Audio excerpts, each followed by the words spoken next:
Hello there.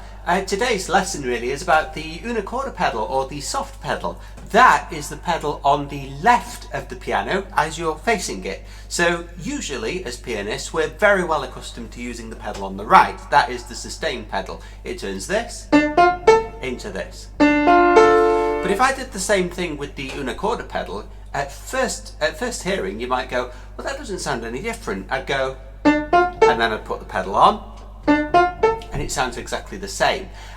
So the first bit of advice about the una corda pedal really is don't get into the habit of overusing it, because you're just making more effort for yourself a lot of the time. You don't necessarily need it. But what the una corda pedal does is it makes the notes softer, it makes the sound softer. Some people like to say it changes the tone colour slightly as well. It does this one of two ways. In an upright piano such as this one, what it does is it moves the hammers all slightly closer to the keys so that there's less distance for them to have to strike, so obviously it's less pressure going against the keys. Or in a grand piano, especially in older grand pianos, a lot of people think they're broken when they do this, but if you push it down, it sort of shifts the keyboard ever so slightly to the side, just ever so slightly. And what that encourages, obviously with the mechanism of an upright piano, is the hammers will also move with the keys, therefore be hitting less strings associated with that note, or less of the string if it's a very thick note at one end, thus creating a softer sound. So what's the point of it then? If I'm saying use it sparingly, well, dynamics should be at least 90% controlled by these. You know, your fingers should be really well in control of the dynamic anyway. But what that pedal's going to do is it's going to really bring out or really encourage some of that softness, or some of that much more delicate tone colour. So for example, recently I posted a video of Debussy, one of his preludes, prelude number 6, Footprints in the Snow. And that's a very gentle piece all the way through. Even when it crescendos, it's a very gentle piece. But if I did that without the pedal, then I could do it, this sort of thing. But if I put the pedal down, you might just get a much more. Can you hear that now? It's sweeter. Compare it with off. It's just a little bit more attack there. Put it on, a bit less attack.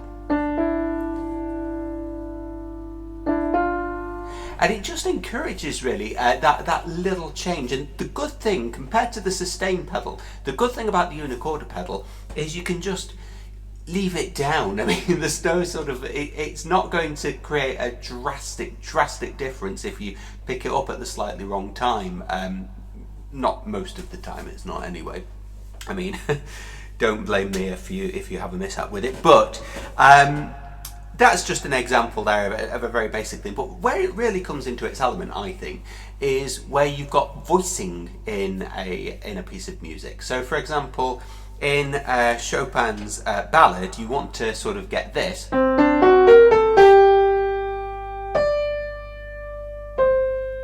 as the melody. And what you can do, if you don't play that with the una corda pedal, it is still possible to use the fingers very delicately, but with the best will in the world, it's still going to be quite hard to get it so that those chord stabs between the melody don't kind of drown it out, especially with the idea, of course, of the piano having an instant decay on it. You know, it's not like a note that's held on, you know, so as soon as you've pressed a note, it starts to fade away, which means that when you press any note after it, then you're already drowning that sound out. So if you put the stabs in and don't put the pedal down, you'd need to rely on the fingers entirely, which can be a bit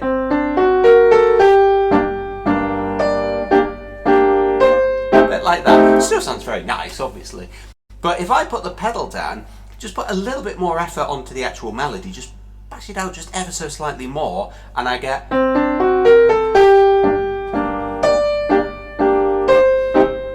Hopefully you heard the difference there. I don't know how well that would pick up on the microphones, but definitely to me that sounded much better. Just sounded much more in control, much more focused on the melody.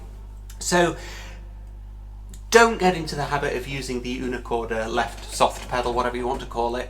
Don't get into the habit of using it all the time. You know, if you're not already playing gently, then it's not going to make the sound soft, whether you like it or not, whether you know, it's not just going to make the sound soft just because you push it down. If you're playing forte and you push it down, it's not suddenly going to make it all sweet and delicate. You have to be giving it an element of sweet, delicate playing in order for it to do that anyway. But if you are, then definitely get into the habit of using it and try it with some pieces of music that you're learning where voicing is more important. That one's a brilliant example. I've used various examples such as in the past for voicing. So in Beethoven's Pathetique Sonata, the Adagio Cantabile second movement there is a great one for practicing with the una corda pedal to get that voicing really noticeable. Another one by Schumann is his second romance from his Drei Romanzen, the Einfach in F sharp. But yeah, give it a go and just see what you can do.